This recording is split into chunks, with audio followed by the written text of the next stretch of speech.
Morning, Pete. Good. Sorry, I should really let you say good morning. Hey, good morning, Sam.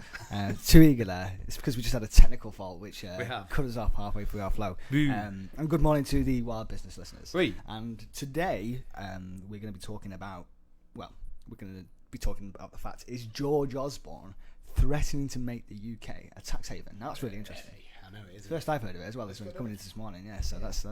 He's not as daft as he looks, and he does look pretty daft. Good old Gideon. Yeah. With a name like Gideon, it's not. Don't wear it out just because I told you that's what he's called. I've been saying it on my way home on the train. Gideon. And also, who should be speaking to the business secretary on behalf of small businesses? Who's going to represent the backbone of British business in this hour of need. In the dreadful hour of need, which we've been talking about lots this week, and I'm sure we'll continue to. So first up, tell me what's going on with Gideon. Sorry, I had to say Gideon. You love it, don't you? I'm going to put a fine on you every time you use it. So literally, we mentioned yesterday. So he's talking about dropping the tax rate from 20 to 15. Well, a lot of the Europeans were already unhappy with us as such a low tax economy. That's what they thought. So. I read a really interesting piece from a writer who's just suggesting that maybe George is using it as a way of making them be nice to us. Otherwise, they'll end up with a huge tax haven sitting a couple of miles away from the French border across the canal, across the channel. So that's basically the idea. So what I thought I'd do, I got up early and being the weird way, I had a look at tax rates around Europe. Okay. So I'm going to have a little game. I'm going to our rate on the spot here. It's going to embarrass you. So we're going to do a higher and lower. Or anything, so it's fine. I can't make a fool of myself. So now our rate 20%. Yeah. French corporation tax rate. What do you think it is? Higher or lower? Well, I know the actor Gerard Depardieu. Doopy-doopy-doo. You know the one. Depardieu. To his mother. Yeah. That's why I don't sort of travel to France much.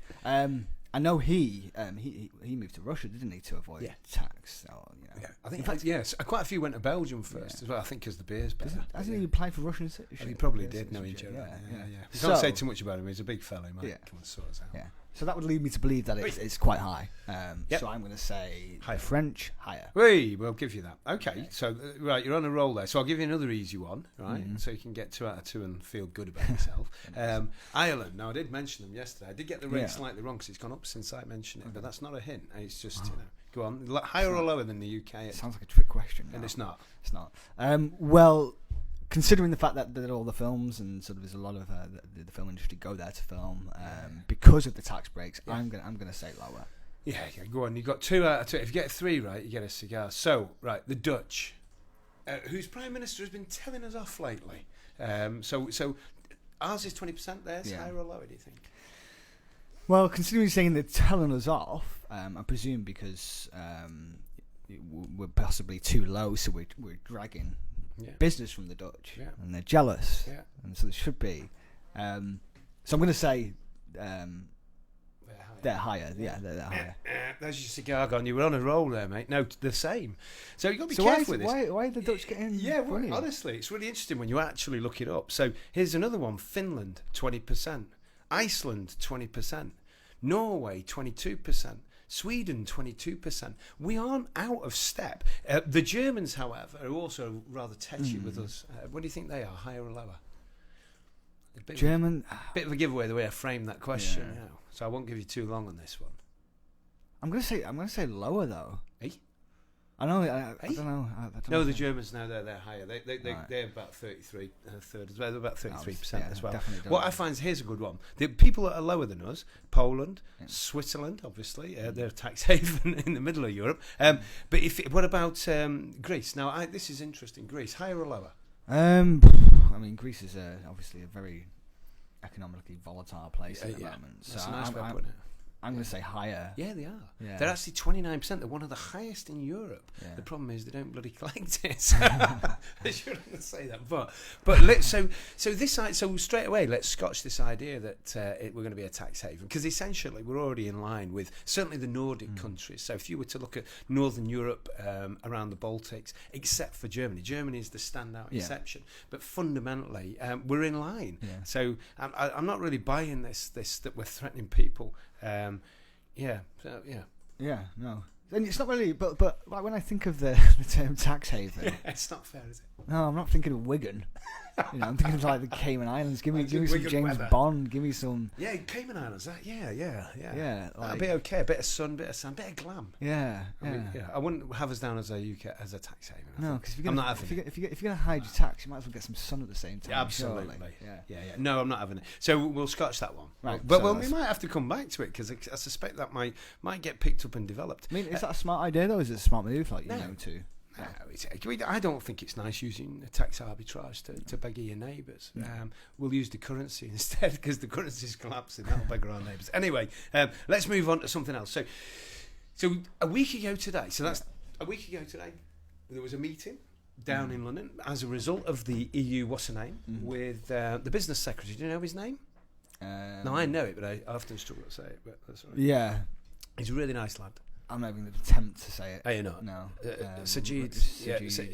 So basically, Sajid Javid, he's the business secretary. Yeah. Had a bit of a tough time over the closing of some of the steelworks or the threatened closures. So basically, they're meeting. He had a meeting with the great and the good of British business. Typical. All the likely villains. The CBI. Chambers of Commerce, and people like that. Yeah. So a little group of people said, they're not representing us lot, these millions of owner-managed businesses that are, what do you call them? The backbone of British business, of entrepreneurship, they're the little people are the ones that make the world go round, in my opinion. I thought it was love that made it go round. Anyway, let's not get into that. So literally, there was a meeting with Sajid, and this group of people got a bit miffed. Emma Jones. Emma Jones, she set up Enterprise Nation. Yeah. She's absolutely on the ball, on the button, and she was right to be miffed. You keep talking to the great and the good, all you're going to ever hear is what the great and the good think. And the problem with that is most of them aren't at the cutting edge anymore. No. You know what I mean? If they've got time to nonce about, then they're not actually out there having to earn a living. So it's quite interesting that a few of them stepped up to the plate and said that, that's a bit of a misrepresentative group, particularly for smaller businesses. So obviously the FSB were there, Federation of Small Business, but Enterprise Nation, here's the list. Open to Export, the Entrepreneurs Network, the Institute of Chartered Accountants England and Wales, the British Library and IP Centre, Tech Startup Group, the Coalition for Digital Economy. A real ragbag she's put together. She put together about 9 organisations, including my lot, Chartered Accountants Institute, to represent smaller businesses. So I'm going to challenge that in a minute. But my question to you, fella, even you weren't expecting this, I know, this is a bit mean, is that if you had a one-on-one with the business secretary, what would you talk about other than football?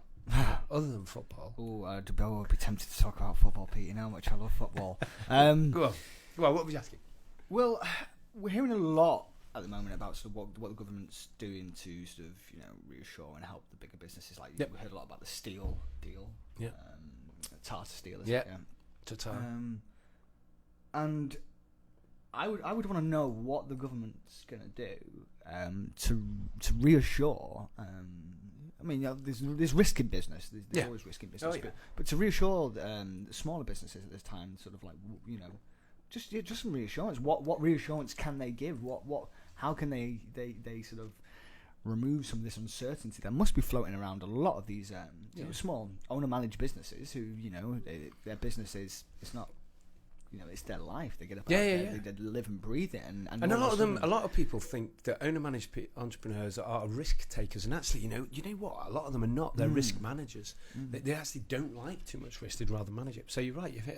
You want to say how are you going to help us feel a little less uncertain, unsure. So, but me being me, right? I would turn around and be just like I think George Osbourne was. Don't let a crisis go to waste. You know what I mean? So this is your chance as a small business guy to raise the agenda you want, and they're going to be sensitive to you and alert to your concerns because the whole thing's a bit wobbly. So they want to address those concerns. So to me, it's a great time for people like the FSB or whatever to step up and really campaign, and they do. I mean, the FSB, to be fair, campaign tirelessly for small business. But the people that I don't think get represented, this is me going to go off on one now, so you might have to edit this heavily.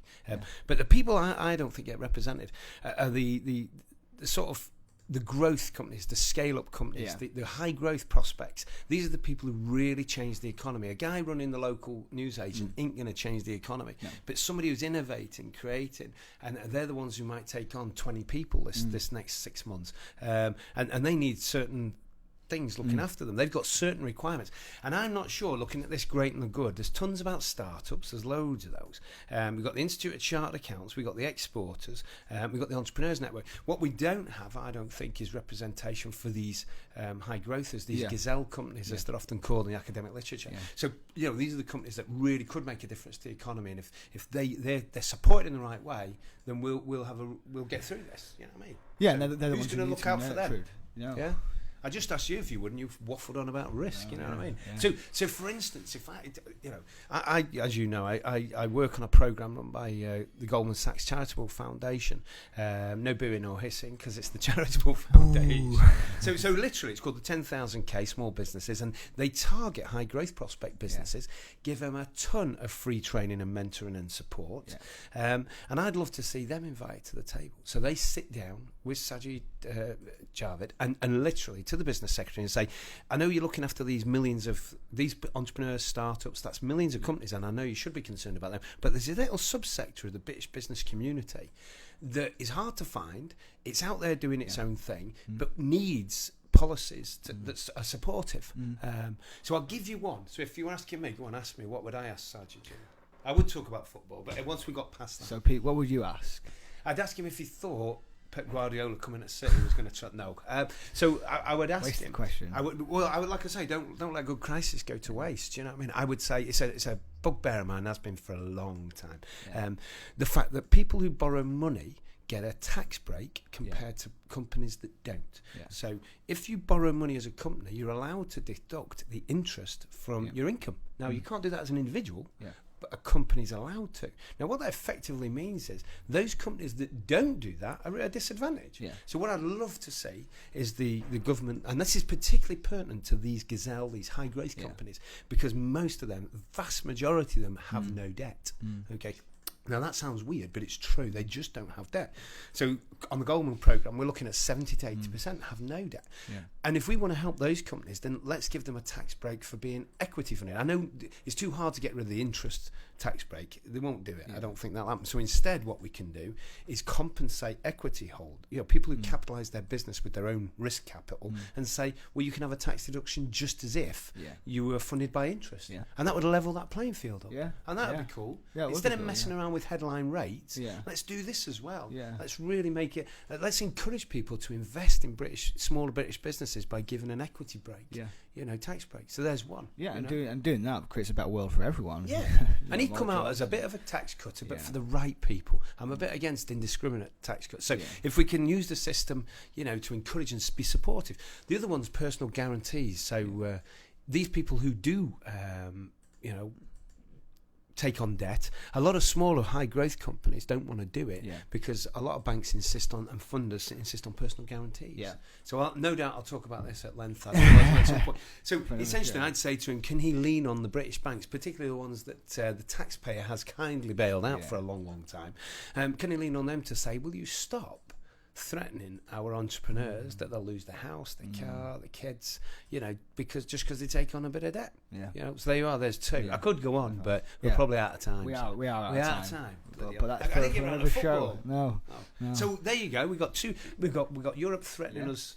People thinking we might be a tax haven. That's an interesting quirk of the day. And we've got. What would you ask Sajid Javid? Yeah. And if anyone listening has any, write in. Write in, because I'm going to pet Goldman's head, because I know some of the Goldman Sachs Charitable Foundation, great people doing great work, and I'd love to see them around the table instead of just all these entrepreneurs and startup types. Be cool. Brilliant. Yeah. Well, thanks, Pete. I definitely feel smarter after that. Oh dear. Yeah. We'll see. It won't last. Wear a jacket, mate. Well, you can ask me tomorrow again, and I'll forget about it. But thanks for listening. And if you have any subjects that you want us to cover, sort of about Brexit or anything like that, then give us a shout, because otherwise I pick the subject. Yeah, otherwise Pete picks the subject. You don't want Hey, we'll be talking about football by the end. Hey, I'm all for that. Thanks for listening. Have a great day.